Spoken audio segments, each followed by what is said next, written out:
Let's talk about late August, early September. When did you guys know for sure, hey, Crockett's bleeding money and we're negotiating with Ted Turner to buy it out? I mean, you knew about the financial stuff in May when you had the conversation about fighting for our life, and you explained that your payoff is half of what you were expecting. But when did you know, well, maybe Ted Turner is going to ride in here and save this thing? Do you remember the first time you heard that?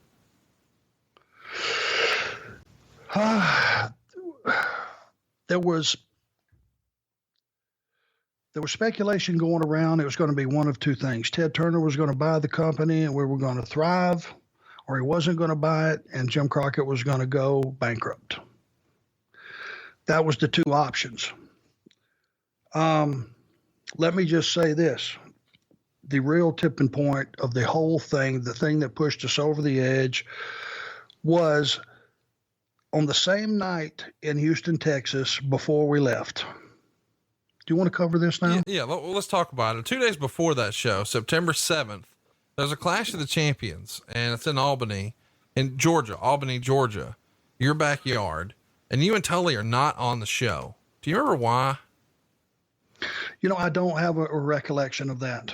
I really don't. It seems weird to me because the card is Mike Rotunda and Brad Armstrong in a time limit draw, and then Nikita and Dr. Death against the Sheep Herders, and then Dusty Rhodes and Kevin Sullivan, and then Ricky Morton and Ivan Koloff. And then in the main event, it's Sting and Barry Windham. But there's no Flair on this show. There's no Arn. There's no Tully.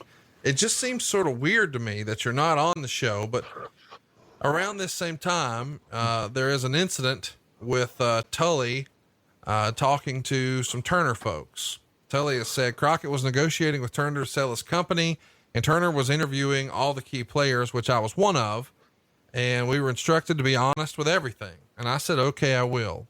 So they asked me some questions and I was honest with the answers, and Crockett didn't like my answers because the people at Turner asked him some questions that I guess were uncomfortable to be answered. And I wasn't smart enough to just sashay around the questions. I answered them. I'm just a plain old simple guy. So they politely kicked me off the plane, told me I wasn't loyal. And I said, okay, I don't need to work here. And Arn and I dropped the titles the next night in Philadelphia.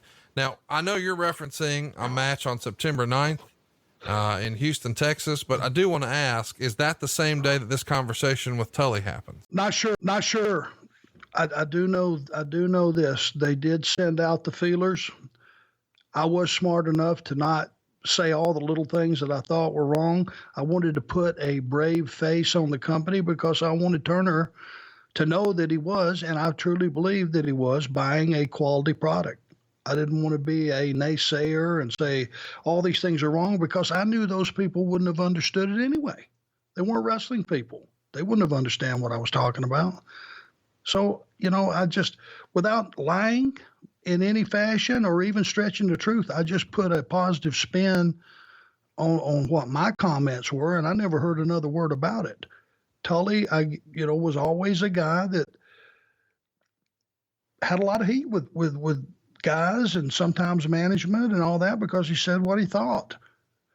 And he never even looked back. He just said, hey, whatever he thought, that's what he would say. And I guess that was one of those situations. Well, let me ask, did you find, or when or how did you find out that they asked Tully not to ride on the plane anymore? He told me, he called me. He said, I'm not on the plane. I got kicked off the plane, which I was in shock. I mean, geez, holy smokes. That was making a statement, making a huge statement. And it was one of those things that didn't get discussed once we got on the plane. You just saw that he wasn't there, and that was it. Let me ask, if you had to guess, is it Jimmy or David who tells him you're off the plane? David. Wow. And you know why? Because Jimmy didn't, like I said, he didn't have that personal relationship with guys, good or bad. He didn't deal with any of that stuff.